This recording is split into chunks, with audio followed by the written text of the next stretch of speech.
All right, welcome back to Part of Us, another very special, very responsive and reactive episode. If you are new to the Part of Us universe, please follow us on YouTube, Instagram, and Facebook at En Vogue Craze, and on Twitter, if you're still over there, you probably shouldn't be, at Part of Us Fancast. I know, JP, you are.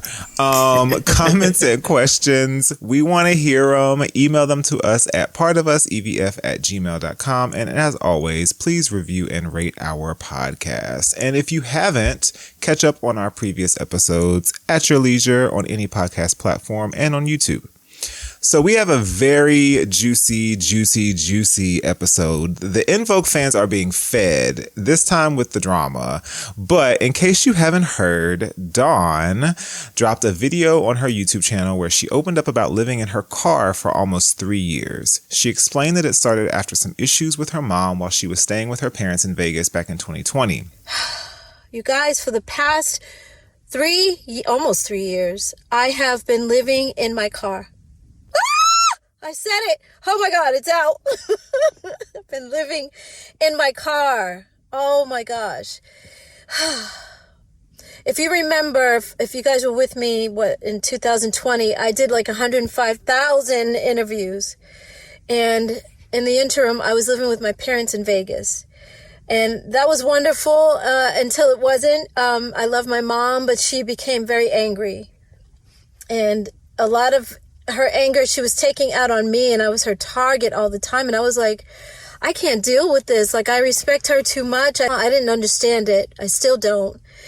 So I was just trying to figure it out, but I couldn't. You can't read someone else's mind. You can't figure them out. They got to figure themselves out. So I was like, let me get out of here. After leaving her parents and things not working out in LA, she eventually settled into quote unquote car life. It's a thing, y'all, for real. And while it definitely comes with its challenges, she said that she's actually found a sense of freedom in it. She also made it clear that this was her choice, not something she was forced into because she's broke. And I was sleeping in my car for maybe about a month in Vegas. And then the guy that was co-managing me at the time was living in LA. And he said, you need to come back to LA. And he said that I could stay with him. And so I was like, okay, but you have a dog, I have a dog. Do we have... And he's like, I don't have a lot of room, but I'll make room for you. And then when I got to his place, he actually didn't have room for me. So it turned into, okay, well, I'm going to put you in a hotel for the night. And that one night turned into 8 months. Oh, my God, you guys. I was like, no, this is unacceptable. I told my assistant one day, I have been researching car life. There's a whole community of people that live in their cars, and a whole community of people that live in their RVs, and a whole community of people that live in vans. Van life, car life, RV life. And I loved what I was seeing. I just thought, wow, these people, I can do that. I can do this, I think. And I ended up in my car, and it's been, like I said, 3 years. Yeah, and I'm glad that I made this choice because I needed to go through this fire. And I'm in the trenches of this right now. And I'm like, I wouldn't trade my experiences and what I've gone through for the world. She was pretty candid in her video and spoke about the emotional ups and downs. But even though she's found some empowerment in this lifestyle, she admitted that it can also be really isolating, especially after her dog Max died. And since she's not in touch with her family anymore, she feels totally alone at times. But even with all of that, she's staying hopeful. She's got big plans for a career comeback and wants to turn her story into a documentary.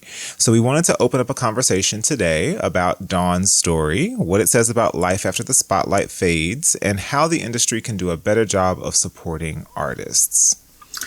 So, Josh, what were your initial thoughts after this confession? I think we actually were talking that night that the video was posted. Didn't you send it to me? Oh, yes. Oh, yes. Oh, so, what were your initial thoughts? I think I have to start by saying that I don't want to see anybody that has ever been beloved to me or to anybody else living in circumstances that feel challenging to them. And so I remember when we were talking back and forth, it was like, oh my God. And then kind of once that settles a bit, you're like, wow, this really sucks. I think we've been kind of, Well, we have been with our various co-hosts over the years. Like, we have been critical of Dawn from all different angles, and we've dissected multiple times the sort of ins and outs of why she left the group, and, you know, the business deals and the career after and all that other kind of stuff. But like, I actually genuinely felt like I was hoping that she had a support system. I think, like, I don't want to say I feel bad for anyone, because I don't know the circumstances in detail, but like, I just felt like, wow, like, all of the drama from years ago and years past aside, I hope that she like figures a way out of it. And so, yeah, that was the sort of like feeling that I settled into. The initial feeling, though, was like, holy shit, what? Huh? Like, and then the media picked it up and everybody was reporting on it. And I was like, oh, this is snowballing into a thing. And I was like, what does that mean now? So, yeah, it was crazy. What about you?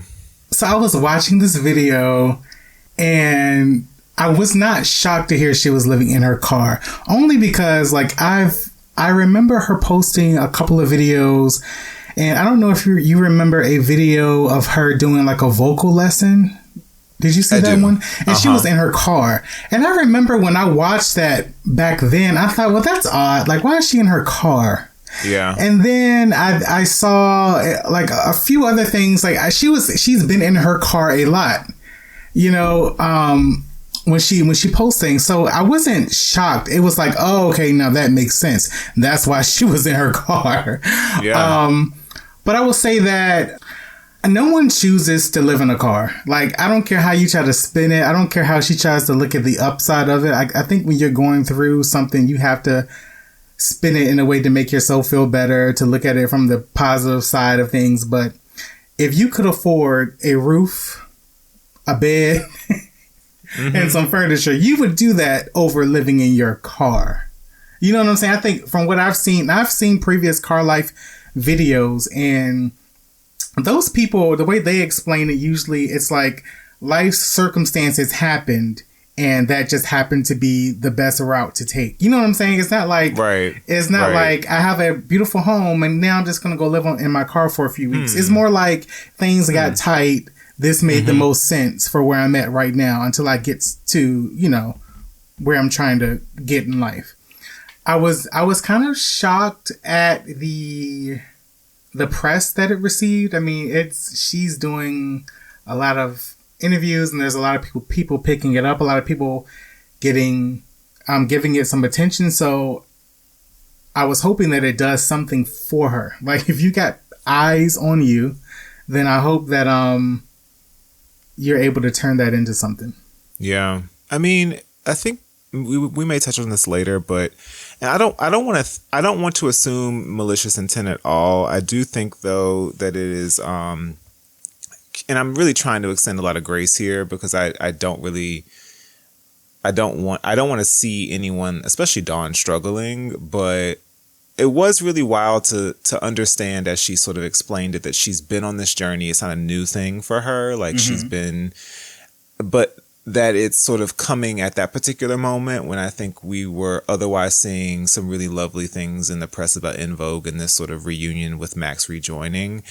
And whether it was intended or not, there are sort of adverse effects to Dawn's sort of proclamation to the world.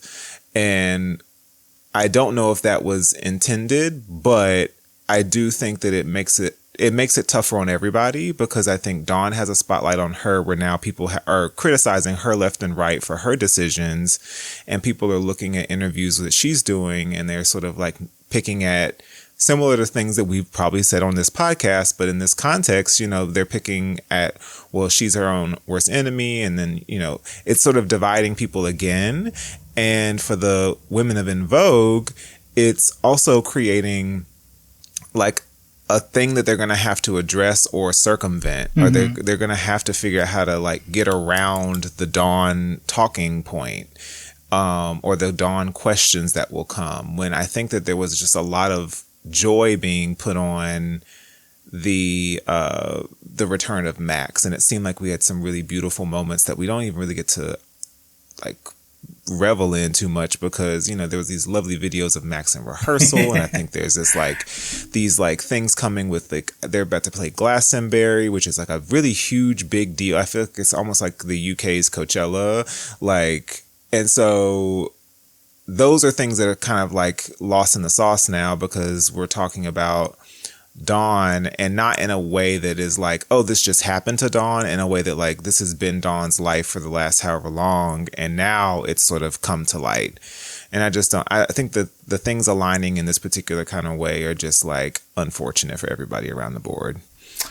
Yeah, because if they're going to be posting pictures and rehearsals or whatever, and people are like, y'all over there looking mighty comfortable while Dawn is living in her car. Exactly.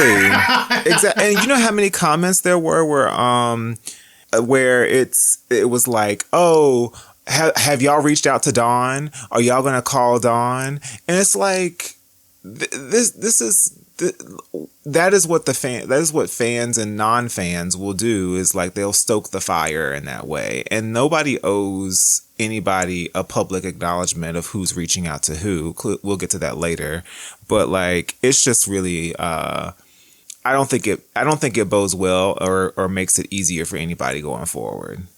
So Dawn mentioned that En Vogue did not reach out to her about the current reunion and that she was not interested. Well, given everything that she shared, like, do we think that it would be meaningful or helpful for the group to reach out now? Some fans have commented, as I mentioned, on the Crazes YouTube channel and En Vogue's Instagram, saying things like, go help your girl. Do you think any of Dawn's former group members, whether from En Vogue or Lucy Pearl, which that will not happen, or others in the industry should step in? Or like, would that risk overstepping personal boundaries? Well, I mean, I'll say this, just on a human level, like if we shared life together, you know, at some point, and I find out you're living in a car, I would reach out. Not necessarily just, are you good? Like if you say you're living your best life in your car, then go girl, do your thing. You know what I'm saying? But just for me as on a human level, I would at least try and reach out and just say, hey, I'm checking in. How can I support you? Doesn't mean necessarily getting back in the group. It doesn't mean there's a reconciliation or whatever. But just as a human being, I personally would. But I don't think anyone is entitled to. Like, no one owes anyone that. You know, if you're not in community with each other, then if you don't have that relationship, then you just don't. But, you know, for the most part, I feel like I would. Well, and I mean, I think what has to be said here is that, and this is sort of based off of, even I love that Dawn even acknowledges that she did like 500 interviews during the pandemic, but I think that there's something to be said about, in those interviews, she talked at length about the hardships that she faced, you know, during and after, you know, En Vogue and Lucy Pearl. And so I think the difference is that I don't think these women if they're reaching out, it is not because of the fact that Dawn's amidst a hardship again. I think it's that the sort of public commentary about it would make me want to reach out. Like all eyes are on her in a way that's not like, you know, that's inviting criticism and is inviting people into something that is very personal. Even though she chose to share this with the world, it's still a whole lot. And so I think that like, I would hope that they reach out on that, like, hey, I know this is everywhere and I don't know how you're dealing with it, but that's, you know, I don't think it's like oh, hey girl, like, we know you're going through some things, come on back to the group. Right. Like, I think that's been the case. We just didn't know about it. You know what I mean? Like, I think there's been plenty of moments where there's been, you know, maybe Dawn had less than ideal circumstances and maybe there were conversations about how to bring her back in and they didn't fall into place. But like, I just don't think this is not a new story. I think we're just seeing it on this kind of like magnitude of exposure. So how do we balance understanding personal accountability with recognizing this sort of like larger systemic thing, which is like, you know, these factors of systems like the music industry and such that contribute to situations like the one that Dawn is in? I mean, that's a good question. I think so. Everyone has the conversation about the music industry treats artists like crap once they're past their prime, right? But I think personal accountability is something that is a bigger part in this, right? Because when I think about certain artists from the 90s, the 80s who have had less success than Dawn Robinson, who managed to perform, build a career, and sustain themselves. You know what I mean? Like I think about, you know, CeCe Peniston or Crystal Waters or, you know, Changing Faces, Cut Close. Like these people are out here on the road, and they may not be playing the biggest venues. They may not be on the mainstream circuit. They may not be at Madison Square Garden, but they're getting paid and putting food on the table. You know what I mean? And so I think there has to be some level of personal accountability to say, maybe I don't have the machine behind me like I did back in the day. You know, maybe I don't have the top manager. Maybe, you know, the big producers are not calling me, but I have got to take care of me. And one of the things that I noticed from a lot of the divas from the 90s, a lot of those girls who had instant success, like straight out the gate, your first single is huge. A lot of them seem like they have to have someone driving the car in order for them to do anything. You know what I mean? Like they have to have that manager or someone steering the ship. You know, I think a lot of artists who maybe had to struggle their entire career, not having a machine behind them is not a big issue, right? It's business as usual, right? But when you come out the gate with a #1 single and you've got the biggest of everything, I don't think you know how to navigate once you no longer have that. I think about people like Toni Braxton or Brandy or a lot of the girls from the 90s, even Janet Jackson. I think certain people have to have that figurehead to help them. I don't think they know how to move without that person in charge. And I think a lot of that is Dawn's issue as well, because on the video, she was talking about her manager and what her manager didn't do or needed to approve an apartment for her or whatever. And I'm like, you are a grown woman over 50. Like, like you have, like, you can't, why are you letting this man dictate what you do? You know what I mean? So I think she has to kind of look within. I think there's like there's a humility and a pride conversation. Cause I think that there's like, you know, at the end of the day, like if I lose my job and I'm not a famous person, I'm not a celebrity, I'm not a musician, but like if I lose my job, like I'm still responsible for my like life. Right. So like on some, and so sometimes it feels like, you know, and we'll talk about this when it comes to her ex-husband and him like kind of offering her a job, which was kind of gaslighting a little bit, but like, you know, I understand the sentiment, but it was a little like, I don't think it was his duty to extend such a thing so publicly. But I do think it gets to a point of like, you know, like if I know I can't pay my bills, I should feel like I can go to any and everywhere to try to at least make a way. Right. And that's the thing that I think people are struggling to connect with as she sort of shares her story, is that most of us, if we knew it was between us having a roof over our heads or us having food on our tables or us sort of living comfortably, we would do what we need to do.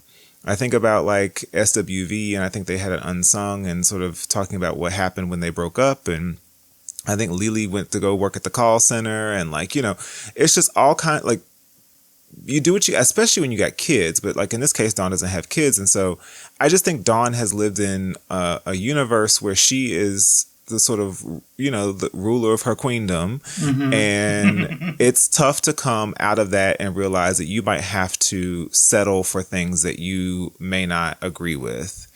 And I think this sort of refusal to settle has been a consistent thing in her story since, you know, she left En Vogue. The sort of stories about her not wanting to take, you know, or her refusing to, you know, not get her solo record, all of these things. Like, I just think that they indicate that she knows her worth, but it's always to the point where she doesn't sort of entertain other options until she can get back to it. You know what I mean? Like, Right. it's like you said, with like, sometimes you got to go and do, go on the stage play sort of route. Yes. You know what I mean? Like, that is a booming business, and folks who are maybe a fraction of, I think, Dawn's, stardom are booking consistent gigs there. You know what I mean? And it's like, I don't get it. But I do think that there are obviously systems at play that make it harder, right? So like, that's just life. There's obviously, like, she's a Black woman in America, so like, life ain't already gonna work out for her too well anyway. But like, it's also, it's just like a balance between the two things. There's things at play, and then there's things that I think she's putting in her own way to make it even harder. Listen, I feel like if Evelyn Champagne King and Cheryl Lynn are still touring and making money, I'm just like, there is no reason why she shouldn't be on a Tom Joyner cruise somewhere right now. She should be at every single Pride festival. She should be at every single, like, I look at the sort of the work that Max was doing in the sort of the last couple of years before she rejoined En Vogue. And, she was booking gigs that I think maybe most of us would say she was above, but based on her like legacy and her, career, but like, that didn't stop her. You know what I mean? Yeah. Like, I don't know what Max has been up to or what her sources of income have been consistently over the years. And it's not my business to be clear, but like, unless she chooses to share that with the world, but like, she's very obviously she's taken what she can get to make sure that people still realize that she's here and that she's still someone who is like worth listening to, and she's still out here singing her song. I can't tell you when the last time I saw Dawn singing was. Right. You know what I mean? Like, it's not even that she's like not doing. She just ain't like, she ain't even out there. Right. Girl, you ain't even singing on your YouTube channel. Right. Do some covers. You know what I mean? Like, that's the thing. It's just like, we ain't seen you. We can't root for you if we don't feel like you're trying. Right. She's doing nothing but posting conspiracy theories on Instagram. Oh, I mean, at least the cell phone's on. We know the cell phone's on. So, it's just, I don't know. Again, it's the personal accountability, because I just don't believe that. When I see some of the artists that are out here still doing shows consistently, and she's sitting in the car, like, that's crazy to me. And none of this is because I don't think either of us, and I don't think anybody who's been on this podcast where we've talked about Dawn extensively would say that we're trying to kick a dog while they're down. Like, I don't think that's what anybody. I think we just all would like to see her win, and for some of us that means seeing her win in an En Vogue bubble and go back with En Vogue, and then for others of us like myself, it's that I'd like to see her win separate of En Vogue. I don't think she needs to come back to En Vogue. It'd be wonderful, but like, I don't think I just don't want anybody listening to think that we're trying to like be shady or whatever. I think it's frustrating to see somebody that you want to win not win. Right. Yeah. Like, I think I said some time ago, like, as much as I would love Dawn back in En Vogue, it's just not something that I think works for either one of them. But I think she is more than capable to have a career as a performer on her own, as a touring nostalgia artist, Mm-hmm. But Dawn has been clear that it's not a publicity stunt. But do you think this moment might open new doors for her? Like, how do you see that playing out? Do you see her doing any sit-down interviews with like Oprah, or any collaborations with any producers that might be interested in working with her? Like, what do you think's bubbling for her? I don't think I want to believe her that it's not a publicity stunt. So I'll start there. I do think that there's going to be folks who are going to come knocking at her door. I do hope she takes advantage of those opportunities, but not the like flash in the pan ones, but the ones that could give her some longevity. I think she's been committed to projects that center her story for a while. So like, this idea of a memoir has been in the ether for a long time. Now we have a documentary in the ether. I wish she would come up off of that part of it and really sort of take advantage of the like, let's get to work. Right. I almost think about the guy who, I cannot remember his name, but they took photos of him when he was working at Whole Foods. He used to be on the Cosby Show. Yeah. And the internet Elvin was trying. from the Cosby Show. Yeah.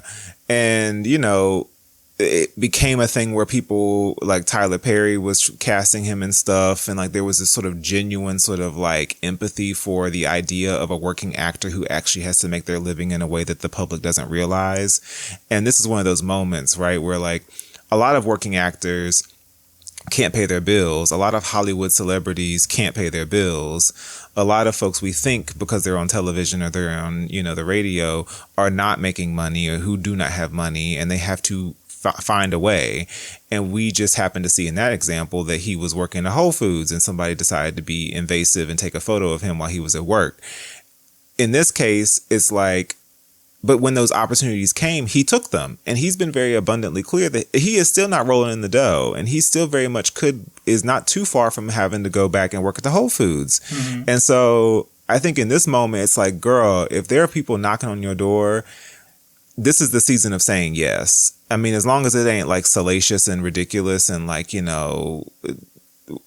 whatever. But like if people are knocking at the door with legitimate work, now is the time to be like, yeah, Oprah will not come calling. Like she's out of that era of the salacious gossipy thing. But like, I would love for the stories that are coming out right now to be less about Dawn and sitting doing tell-all interviews and explaining herself and more around Dawn just booked this thing over here and she'll be over here. We should all go support her. Agreed. Yeah, I'm tired of her kind of regurgitating that. Like literally, when I watched the last interview that she did, I felt like I could repeat it verbatim because she...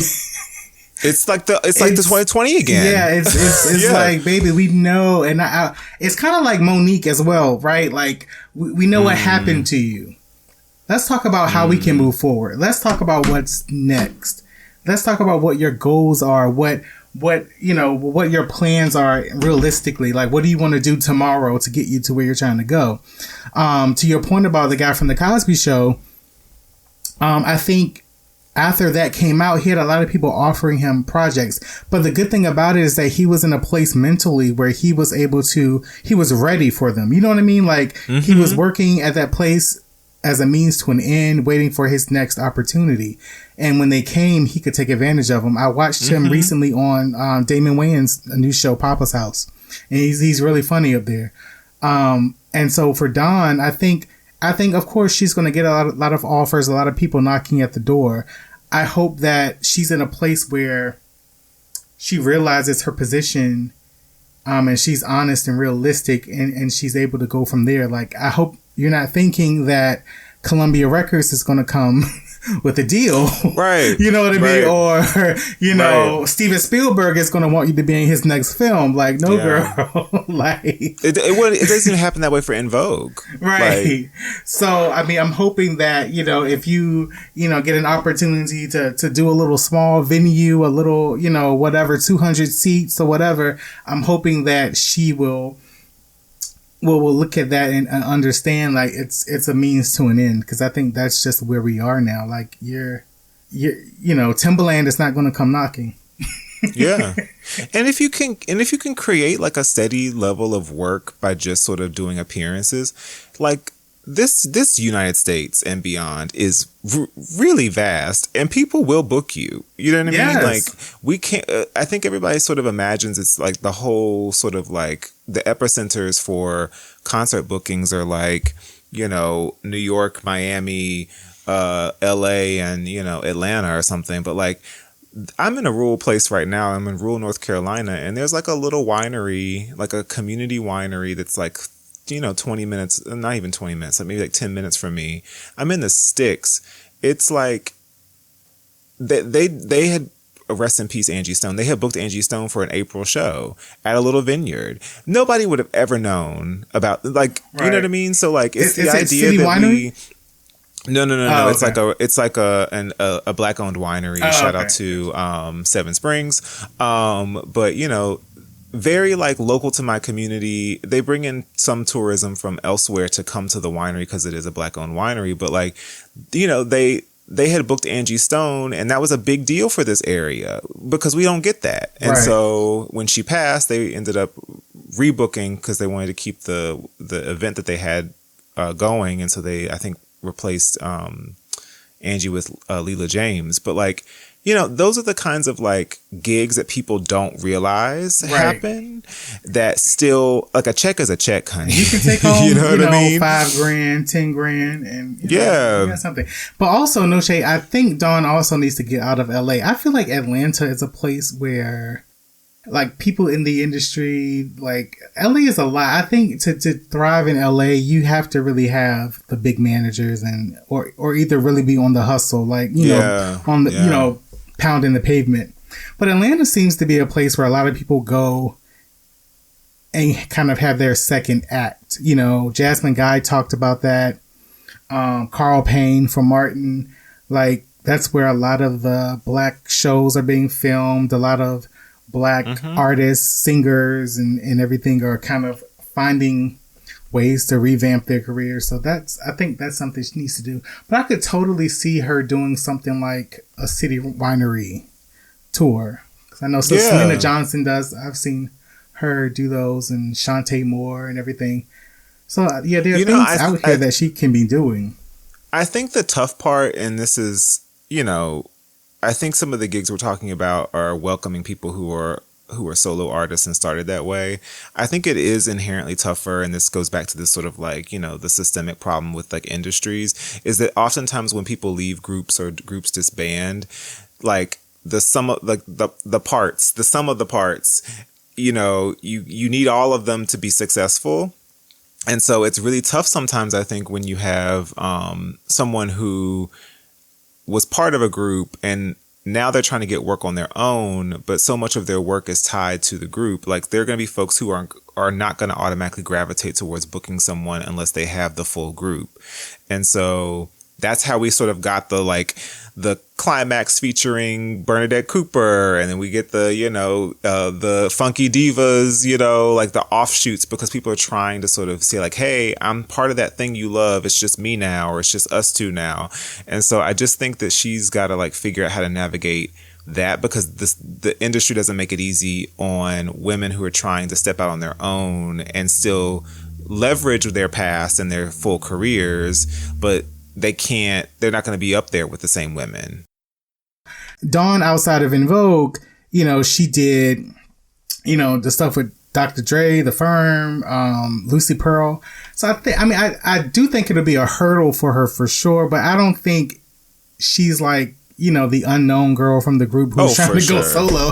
And she's set up better than a lot of other women. She has a good setup. And I think while she may not be, like I said, she probably wouldn't get the prime time spots or whatever, but she could do something on her own consistently. You know what I mean? Absolutely. I feel like she really could have rode that neo soul wave after Lucy Pearl. Like, yeah, I just feel like there's a lane that could have been carved better. And maybe that comes down to not having the right guidance or the right management to figure it out. But that's true. And I mean, she would have, when I think about these like super stacked concerts that like tour all over, like the, you know, like when you see Escape is coming with like, I don't know, 112, and, you know, it goes from like sort of top billing all the way down to the bottom. And then at the bottom, you see some of these more like one hit wonder kind of acts. Like, those folks, when they hit that stage, they're getting paid and they're only doing like a 15-minute set. You know, and Dawn has enough material both as a solo artist and more so as a group member of two very like well known and well loved groups. She has more than enough to do a set that would be really, really like well done and people would really enjoy. You know, like she has the things, she has those things, but like you said, I think she just needs like a team of people, and not even really a team of people. I think she needs to trust a really good manager who can like get her bought into the idea, and then, you know, like go out there and work. And the other thing, like, cause I used, like, way back in the day, I used to do this concert series, and it was a summer outdoor concert series, and there would be some bands that would consistently get booked like because they were really good. Not because people knew their names, not because they were, but just because they had a tight set. You know what I mean? So a lot of times, let's say if the main act was like, Solange, like one time we booked Solange, but for an opener, there would be another group whose name would get sent to us, and they were just really solid. They built a solid reputation.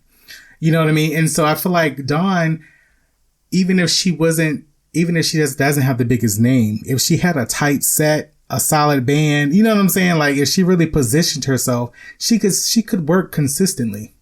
Like I remember we booked Lettucey before Lettucey popped off. Like I remember we booked Lettucey for this event, and no one knew anything about this lady, but she sung her ass off. She gave a great 20-minute set, and then like maybe a year later, her song "It's Alright" started blowing up. But she went around the country just performing, consistently putting on a great show. You know what I'm saying? Real. And That's her career real. grew.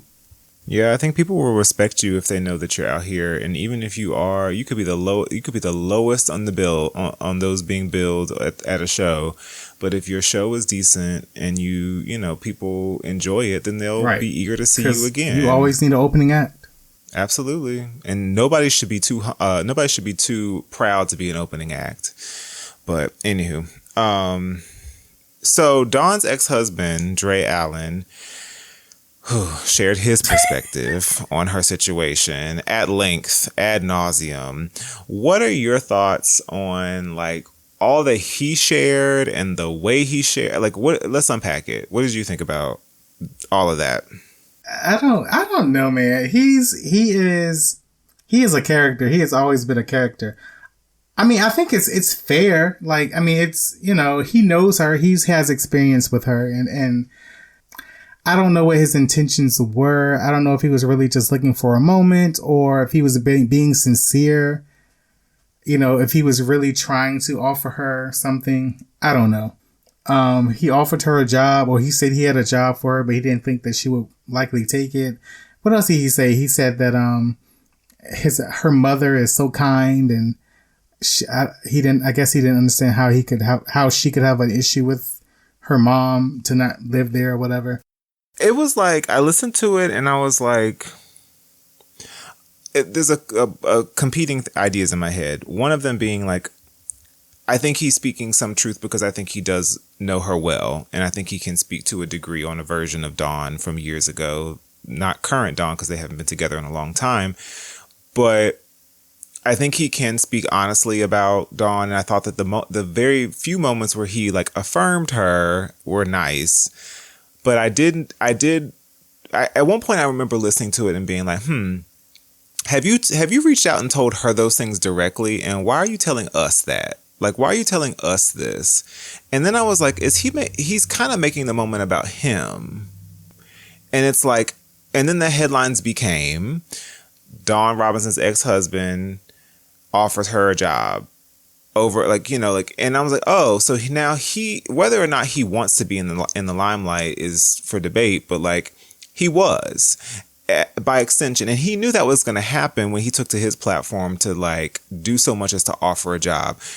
Offer me that job directly. Don't offer me on social media. You know what I mean? Like, tell me, find your way to me. You know somebody I know still by some way. If you can get a hold of my mom, you can somehow get a hold of me. And if you can, then you offer me the job that way. I just thought I felt icky about it. Like, I thought it was kind of gaslighting-ish. Like, I thought it was finger pointy in some ways. And I just felt like he was using a moment to speak publicly about something that he should have been saying privately, if he really cared as much as he said he did. I don't know. I don't know what to make of Dre Allen. Yeah. We're going to leave him right there then. An obvious question that does come to mind is, and this has been part of the conversation, has been like, why not rejoin En Vogue? Like, where she would at least have stable income. And then she has been responding, well, the business wasn't right. So, like, is this living in a car really a better alternative to like a difficult business situation within Vogue? Like even the worst business decision would still be work. And she's been clear that this was her choice and that she's not looking for sympathy, but like it's hard to not feel like compassion for her situation, but like wouldn't she really be better off rejoining En Vogue and just making a name for herself again as a part of the group, making some coins, and then, you know, she could leave to pursue her own endeavors? Well, yes. Anything's better than living in the car. Okay. Mm-hmm. I think has En Vogue made poor business decisions throughout their career? Absolutely. But have they done something right where they are gainfully employed and housed? Yes. So you know what I mean? So let's, you know, I think it's fine to understand. I think, well, when you're in the group, you have to compromise, right? And you have to be okay with saying, I might not be 100% on board, but I am committed to being in this situation. So even though I don't 100% agree, the majority is ruling in this moment. So I'm going to ride with it because this is what I'm committed to. And so if she can't say that, then it's not, I don't think a group is the right thing for her at the end of the day. Because no, everyone is not going to agree on everything. You know, I think in most situations, it's like, you know, the majority rules. And I know one time she said, for example, the Roughtown Records deal that they took, and they eventually got sued over that deal. Mm-hmm. And I remember her saying that she felt like, you know, there's got to be better offers out there. Don't just rush to take whatever. Like, you don't need the money that bad. Well, I think maybe sometimes you do need it that bad. Sometimes you do. And sometimes you just got to take what you can get and make the best out of it. And I don't think that's connecting for her. You know what I mean? Again, I hope that she's not thinking that Clive Davis is going to come and put a multi-million-dollar contract in her lap. You know what I mean? I really hope, I'm hoping that's not what she's thinking. And I hope that that's like not the sort of like the thought that she's operating within. Cause like even the most successful of people, cause the industry is ageist and they're sexist and all the things. And unless you have really been consistently working, I don't think the resurgence of someone who is considered past their prime by a lot of people in the music industry who, you know, these white old guys who make decisions and things.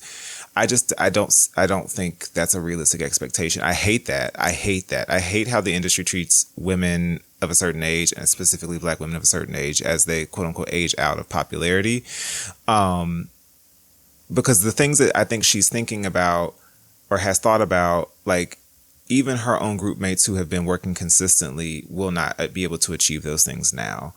I do think, this is all conjecture. This is all just me sort of like, you know, pretending, but I do imagine that it is hard, even if she was to say that she was interested to rejoin En Vogue. Let's just entertain that for a moment.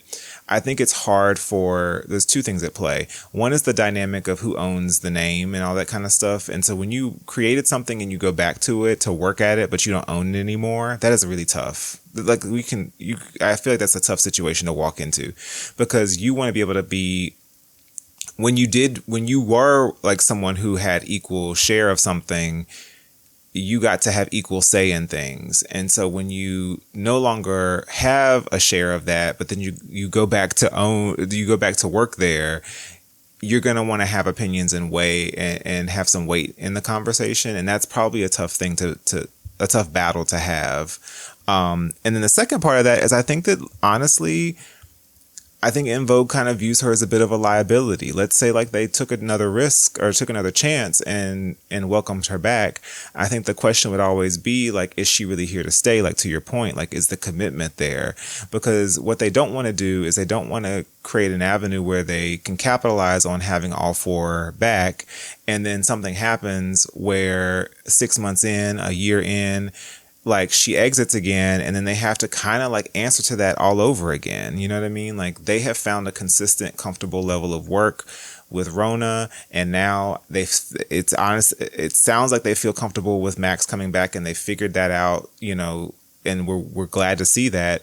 I don't think they can do that again with Dawn without feeling that they're taking a really big risk. And I think they'd rather feel comfortable in their business decisions than worry that they might lose another bandmate. Even though Cindy and Terry do own the name, to your point about the ownership piece, I would hope that whoever is in the group would still have an equal say on how the group moves. You know what I'm saying? Even if majority rules in the situation, I would at least hope that if you have us all in the group, I hope our voices all, you would think so, have a weight to it, even if, you know what I'm saying, until you disagree, right? But see, that's something that they wouldn't be like, you know, they wouldn't be able to throw that weight around. But they shouldn't be able to.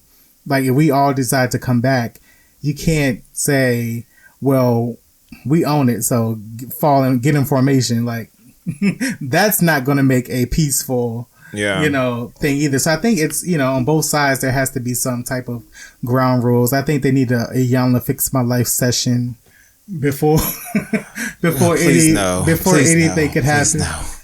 You don't like Iyanla? No, I don't think she fixes lives. I think she actually like hops in, creates a little bit of relief at best, and then she leaves. And I'm just like, oh no. The terror she wreaks on these families and then goes back to her home in Upper Marlboro or Bowie, Maryland is just like vicious to me. But entertaining television. You need a few sessions. See, she gives you the tools to do the work on your own. As someone who has been in therapy for many years, and to hear the traumas that sometimes these folks have gone through, the idea of thinking that a weekend with Iyanla and some, you know, and bury me in the sand to represent XYZ, or let me carry around these bricks or whatever it is going to fix my life is silly. It's silly. So there will be no Iyanla Fix En Vogue. I promise you that. Josh, you got to speak it into the hole. You got to speak it. I will never, entertaining television. I will never forget Hazel E. having to rap to Rosa Parks and Harriet Tubman on the wall. That was peak television right there. I do gotta say, and I don't want to like dive into this too much because I thought it was really actually quite petty. I thought it wasn't petty. I thought when she talked about, and this I think goes to the business deal part, right? She talked about how she didn't want Rona. We've talked about this before. She didn't want Rona present for like if she was to rejoin, she wanted it to be the 4 because it was an anniversary year, XYZ. We've talked about this at length. But in this context, it lands differently because I know before, I think you and maybe, I don't remember who was feeling what, but we had differing opinions. And I think that, you know, there are folks who think that if there was an anniversary year and an anniversary tour, that yes, you want the original 4. I think it's interesting that to hear her recount how that conversation went with Cindy. I didn't appreciate her making fun of Cindy's voice. I didn't appreciate that at all.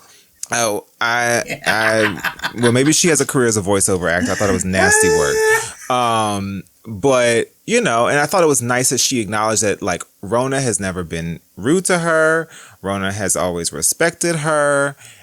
But again, it came down to a business thing. But I did find it to be a sign of integrity that Cindy and Terry didn't want to just kick out the person who's been down to ride with them through whatever for the last however many years. And I don't like to get into the whole like, well, Rona's been in the group more than this, because I think there's a valid argument to say about when impact happened most, and that's real. But like, if you've been my friend and you've shown up for me and you've shown up for work and you're my loyal, like, right hand, you standing next to me when I need you to, I can't kick you out because the person who left twice comes back. Like, that's just, I have issue with that. And I really have issue with it now, thinking about how she could have been collecting this check. Like, because if you don't want to see Rona on the left, squint your eyeball and look at the 4. Right. You know what I mean? Well, my whole thing, like, I feel like compromises, I feel like this is an easy compromise. Like, as someone who was there for En Vogue's beginning to now, there is something special about seeing those 4 women together. And that's just undeniable. However, to your point, Rona has been there with Cindy and Terry for a long time. My thing is, why not compromise? Why not maybe let the original four come out and do a couple of songs together, bring Rona out? You know what I'm saying? I feel like there was a way to have a conversation to figure out what makes sense. You know, that doesn't mean that Rona's not involved, but certainly show, you know, the origin of the group. Why not do the original four, then EV3, with Cindy, Terry, and Maxine, and then Cindy, Terry, and Rona. Like, I mean, showcase the whole lifespan of En Vogue, and then have them all come out together at the end and do a few songs together. I mean, I think there's a way to do it where everyone can be pleased. And I think what was most disappointing is that they were not able to come to some sort of compromise. Right. Because that's all it takes. You know what I mean? At the end of the day, like, this is not brain surgery. This is not rocket science. Like, let's figure out how we can all get this money, give the fans what they want, and make it make sense. Because even, like, from Rona's position, I mean, I don't know her, but she seems reasonable. And for me, like, if I were in Rona's shoes and I know what people feel about the original four, I wouldn't mind them having a moment in a show. You know, maybe not the whole show, but why not a 10-minute, 15-minute, you know, medley of their first few hits? You know what I'm saying? Like, I don't think she would have been opposed to letting them have a moment for the fans to see the originals together and have her come in. I don't know. I don't know her. I think the only thing that makes that complicated, though, is like whether it's a moment and then you cycle off. Because I think the thing that, like, still, like, En Vogue tours. Mm-hmm. Like, they are a touring group. Like, that is the bread and butter. And so, sure, a 30th anniversary tour where you can capitalize on, you know, a debut album, whatever, you know. But then what happens after that? You know, but like, I think you can be honest about it, though, and just say, Dawn and Maxine are joining us for this 30th anniversary tour for these select dates. So, you know, like, I think you can position it in a way where you just real about it. You know, it doesn't mean this is forever. But it feels like Dawn wanted it to be like, I'm coming back and she can't be there. You know, like, that's how it read to me. Like, it felt like it's the OG4 or nothing else. But, you know, we won't know what those conversations were, but it felt like, I think they could have found compromise, and I do think that Rona's actually really reasonable as well, and probably would have, you know, been down for whatever, because it benefits everybody in the end. Right. But, like, you know, it gives more eyes to the more press, more like, oh, the originals. Okay. You know, even. But I will say it's been tough to watch people not understand how business works, because, and this is why I think it's probably not in their best interest to have group mates join for brief stints, because when Maxine came out, you know, at that game and everybody was so excited, the minute that they had a show the next week and it was just the three of them, everybody's like, well, where's Max? And I'm like, y'all don't get how this works. These contracts have been signed, like, you know, and so I think if you have a setup where people can come in and come out, I think you're never going to get past the sort of like drama of like, well, where's this person now? Or where's the, like, why are they not there? Well, oh, now y'all back to 3 for this tour, but oh, y'all back to 4. Oh, wait, we all got 5 now. Like, I just feel like it kind of creates too much like chaos and like not a steady sort of like business model. I agree. I mean, it can be a lot, right? But also, I feel like we live in a society now with social media where you don't have to send a press release. You don't have to go to a media outlet. You can speak directly to anyone who wants to know what's going on with you. And I feel like En Vogue does a poor job of communicating with the fans. So even with Maxine coming back, there was no real announcement of what does this mean? You know, is she back just for this performance because it was about the Bay Area? Is she coming back for Glastonbury? Is she, you know, I think they do just a poor job of communicating, Because I mean, you don't have to do it the old school way. You don't have to have your publicist send out a wire. Like, you can speak directly to what changes are happening or what the process is in real time. If it's that Max is only going to join us for our international dates, I mean, that is something that you can simply write and caption on Instagram. You know what I'm saying? I wonder if some of that's being worked out. I don't know. We'll see. But like, yeah, I mean, I hope what they're doing is that they're well. I don't think that they would have made it as big of a deal even after the performance if she wasn't coming back in a full-time capacity. I just think they have to honor things that were already being that had already been deals that had already been brokered. You know, like checks that had already been cut. If they were contracted to do something, right? They need at least 3 members, and their fee is going to be what the fee is. I mean, even if they were already contracted before Max came back, if they wanted Max to be there, she could still come. They just got to split that money 4 ways instead of 3. Well, yes, but then also that I think that there's something to be said about how they have to work a show out now, where they have to bring, you know, there's rehearsals. There's like, you got to get folks back into the swing of things. Like, it doesn't just, I think they rehearse down for that performance, but that's not the full set. And I feel like now you have to like come back in and you have to like figure it out again as a 4-piece. And that's not just hard on Max, that's hard on all the ladies. So like, I felt they needed time. It was a beautiful thing to leverage that moment as the debut sort of like return. But like, I get why it didn't mean that they had rehearsed and had everything in place for every single thing that was coming right after it, you know? And that's fair, but I wish they would have just gave clarity. Like, yes, Max is back and we've got a few dates without her, but then she'll be right back and we'll be, you know, like, what's happening? Well, child, that moment has unfortunately passed because nobody will care about that now. Everybody's talking about Dawn. So, well, if she were to pursue new opportunities, like what kind of support or reinvention do you think could help her move into the next chapter of life? Like, how should she orchestrate her comeback? Like, you're going to be Olivia Pope.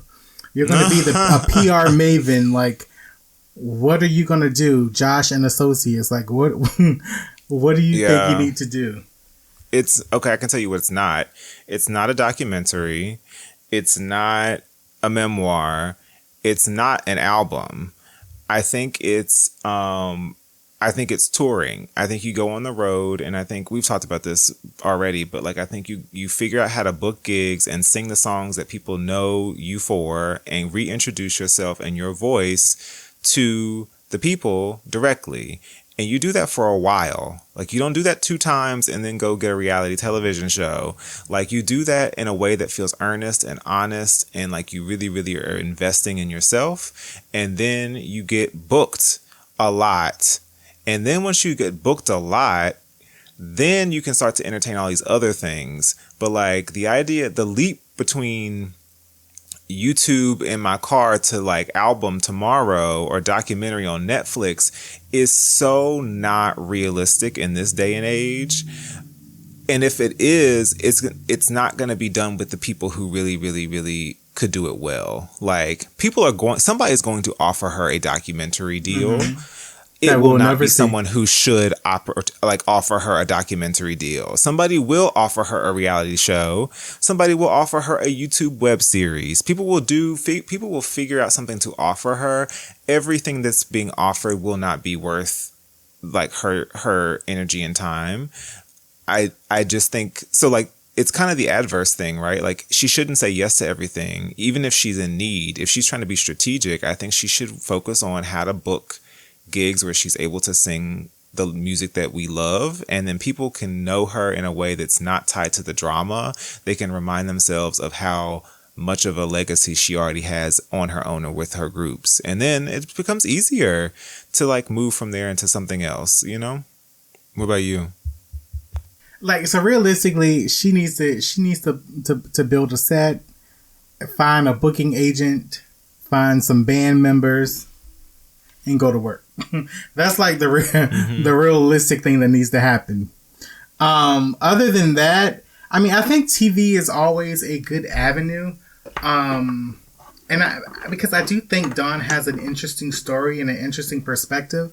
I don't know if Carlos King is still doing that show, The Encore. No, I think that was a one and done, it seems. I think something like that would be interesting. But yeah, a documentary, who cares? A book, no one's reading it. Like, but you know what would be interesting though? Like, I don't love her for reality TV again because I think that like R&B Divas was just a train wreck. But I do think that she's got an opportunity with her YouTube channel to document her life. To really make content, yeah.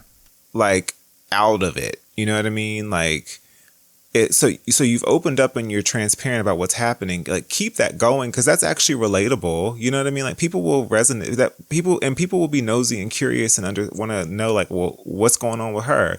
And then when you win, they're going to be really excited for you. You know what I mean? Like, so I think that would be an avenue that she's already opened the door for that I hope she keeps investing in, because I think people respond in that sort of social media way, the peek behind the curtain kind of way. They do really, really resonate with like transparency. And so that paired with some gigs, she would have people who'd be really interested in like, you know, talking to her and doing a little meet and greet or something like that, you know, like there's the way these folks be charging for every little thing, a meet and greet, baby. Yeah. And also I think people love an underdog, right? People love absolutely that story, the comeback story. So she has to capitalize off of it in the right way. I do think doing something on YouTube would be really good. Like if she found someone who could really put that content together and really share it, I think that would be helpful. The other piece though, and I alluded to this earlier, and I think I want to touch on it just a little bit and get your perspective on it. But like I said, when these opportunities come, because I'm sure she's got lots of opportunities or people coming her way with things. But when the right opportunities come, I think you have to be in the right mental space to really take advantage of them and to really make it work, or otherwise it's just going to be more of the same. Do you think mentally Dawn is in a place where she could receive a good opportunity and take advantage of it? I hope so. I mean, let's be clear. I don't want to do too much, you know. I think there's been a lot of comments on, oh God, the comments have been so weird to read. Like, people are like, you know, I don't think you're insinuating this by any means, but like, I don't want to talk about like mental health or like make assumptions about sort of the space she is in, like with regard to her mental health, because I think that's kind of dangerous territory sometimes. And it's really easy, especially for like trolls on the internet and faceless people, faceless profiles, to like point fingers and sort of make accusations at people. But I do think to the loose understanding of like being open and receptive and like, you know, mentally ready to like, you know, I think so. I hope so. I don't know. Maybe I'm leading with optimism here. I really hope so, which is really tough for me because, you know, I've said before that I find Dawn to be tough and challenging. But like, I want to think that with all of the interest in her, that it's not squandered for like, you know, selfish reasons. And it's actually something that she's like, I have people who are counting me out and I'm motivated by that. And I have a whole set of people who are rooting for me. And I hope she takes that and she's like, let's do something with it. You are so eloquent with your words. Like, oh, thank you. I'm not even cocktailed. It would be even crazy if I was cocktailed. Well, okay. So Dawn has been doing some interviews. We've had, I think, Inside Edition, and I think we've had, I don't know, there's been a bunch of things.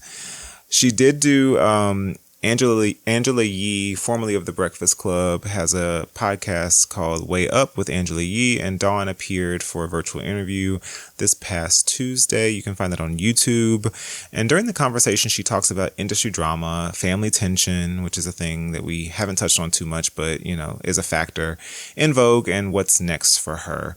It's worth noting that the interview is heavily edited, so some parts of the discussion feel kind of disjointed, but still, she dropped some notable gems. She mentioned she's currently looking for directors for a documentary, which we've already sort of mentioned, and that she's hinted at some of the potential deals being on the table already. So when she was asked about En Vogue and if they had reached out, she really didn't hold back. She said, quote, "I'm tired of going back and forth to the group. Every single time I go back. We have deals on the table that make sense to me and would make sense to anybody else who has a brain in their head. I'm sorry, I just got to speak truthfully. This is who I am. They pick the wrong deal every single time, and so they know I'm not going to come back and deal with their shenanigans again. So they're probably like, Dawn's not going to come back. No," end quote. Yeah, I saw someone tweet, whatever deals they're picking, it does not have them living in the car. It's just the truth. It's the truth. I mean, I feel what Dawn is saying, but it's just, you know, just saying it from the car is you know, it makes people kind of look at you like, girl, whatever. They're not doing that bad. Like, you know. Yeah. So what she went on to say, I've told them the last time we had the opportunity to do this the right way. I'm not going to be where I'm not wanted, so I'm not going to fight to get back into something. I've already come back every single time that you guys ask me to come back, and then you make stupid decisions, and I have to walk away.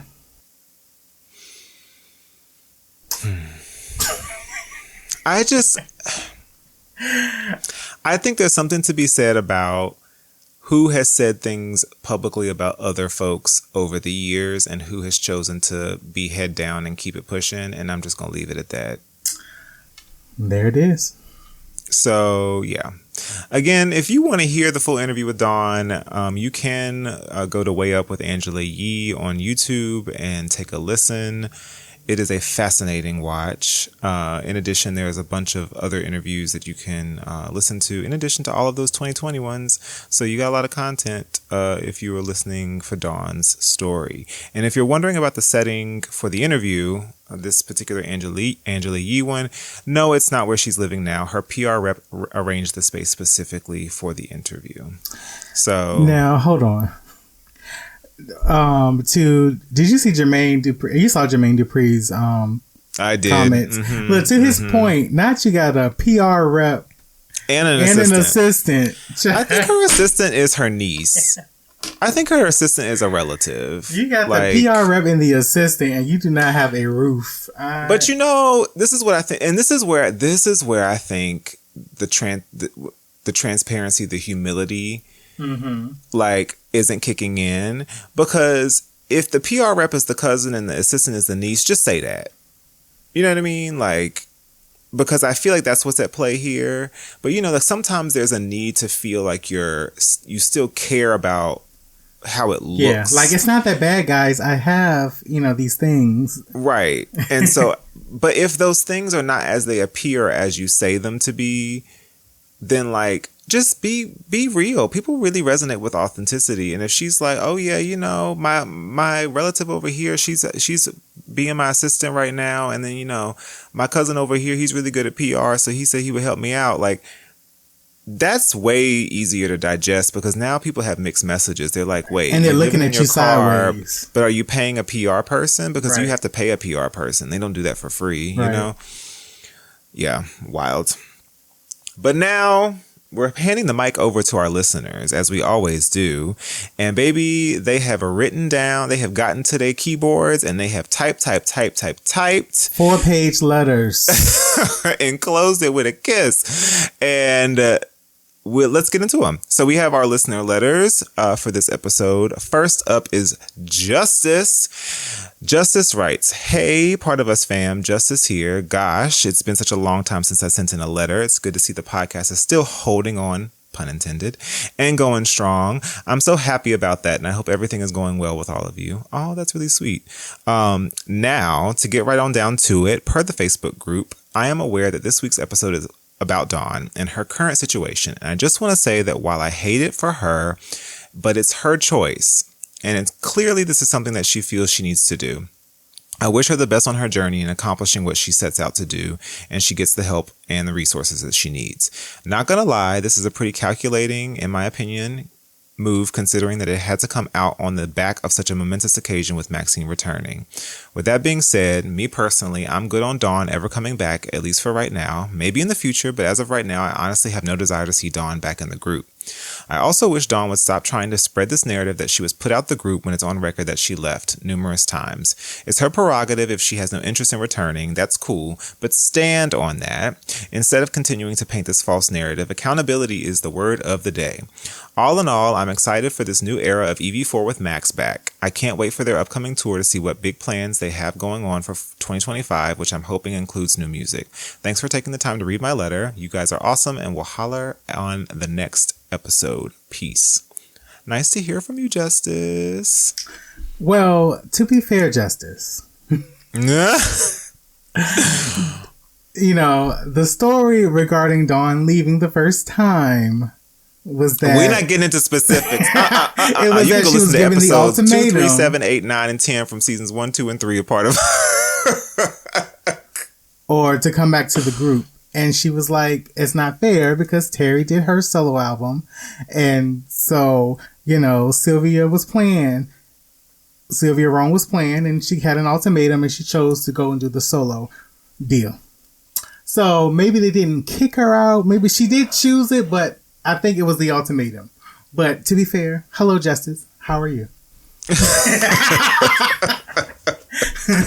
I hope all is well. Thank you so much. Dawn fans always going Dawn fan on this. Listen, Okay. I mean, I didn't even go as in depth as I wanted to go into the story, but I know that fantasy that lives in y'all's head about how it went. Anyway, we gonna carry on. The lady has recounted the story several times. Well, if you say something long enough, it does feel like the truth. You doesn't don't think it? it's the truth?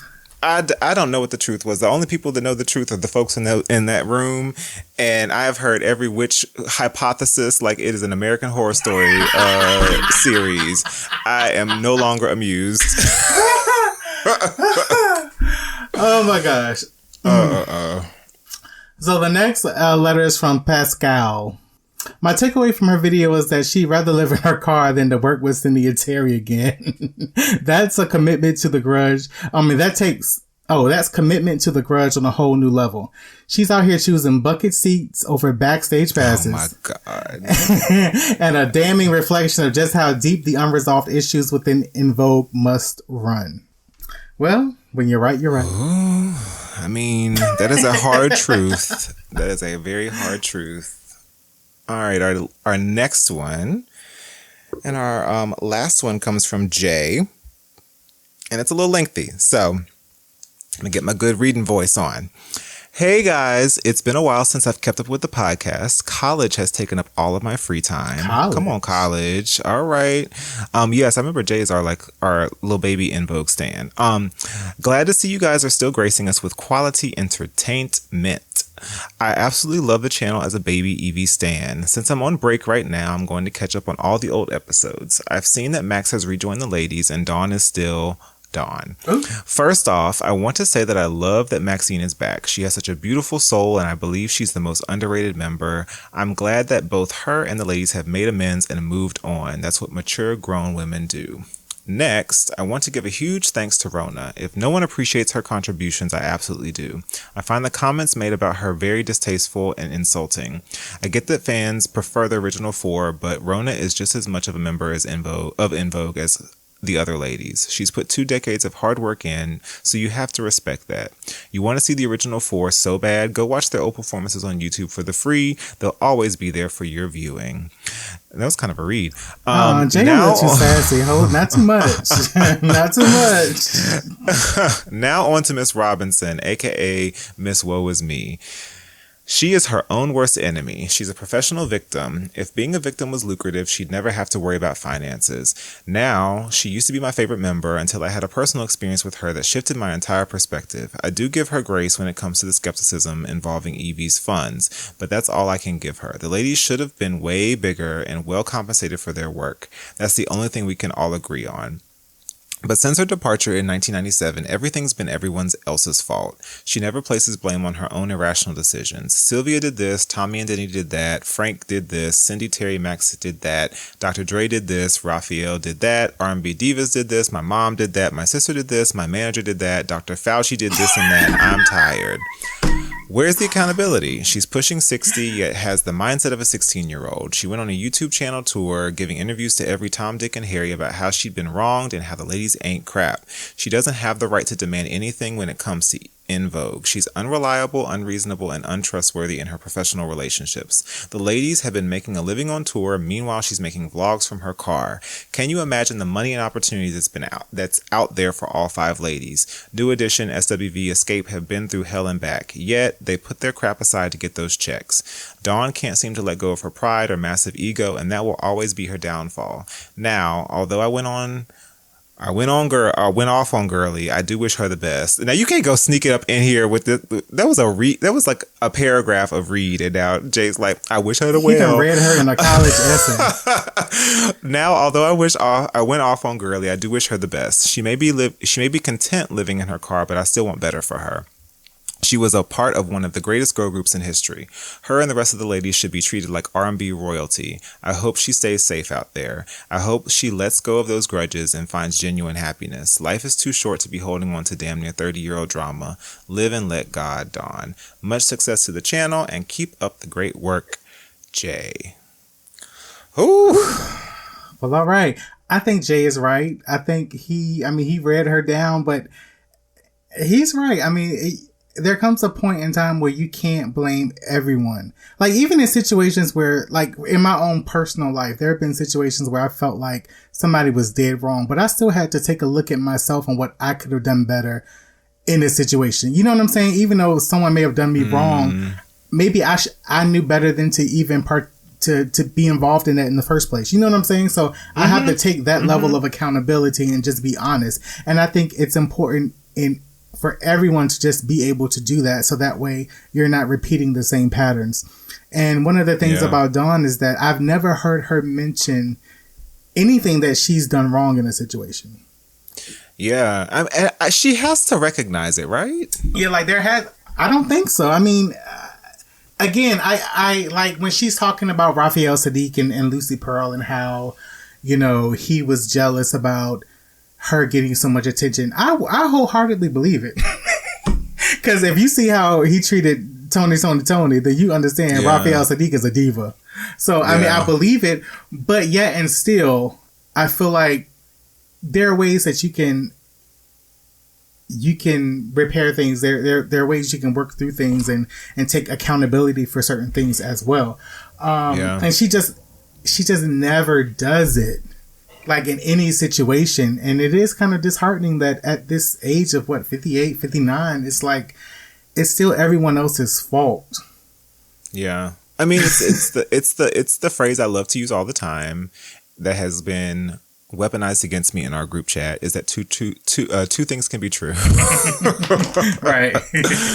So, you know, it is, that's what it is, right? Like I think there are things about her story that are absolutely accurate. I think there are things that are in her story that are inaccurate. I think there are things that Cindy and Terry and Max would say and recount differently. And I think all of it can be true at the same time. It is a hell of a hill to die on to not figure out how to move along. Right. Because nobody will remember the hill that you died on, but people will certainly remember the reunion tour. Hello. Yeah, listen, I've said it once, I said it a million times. I don't care. Nothing would keep me from getting that 90s nostalgia money. Okay? Yeah. Because it's so lucrative right now. Like, okay, Rona girl, how you doing? Like, you know, it's all like, whatever. Episode 1 of Queens of R&B on Bravo, I would have been texting Cindy and Terry like, hey girls, how y'all doing? How are the kids? How is the crafting going? Girl, I was just listening to Southern Girl the other day. You know, track 2 was really good. Because like there is too much money to be made.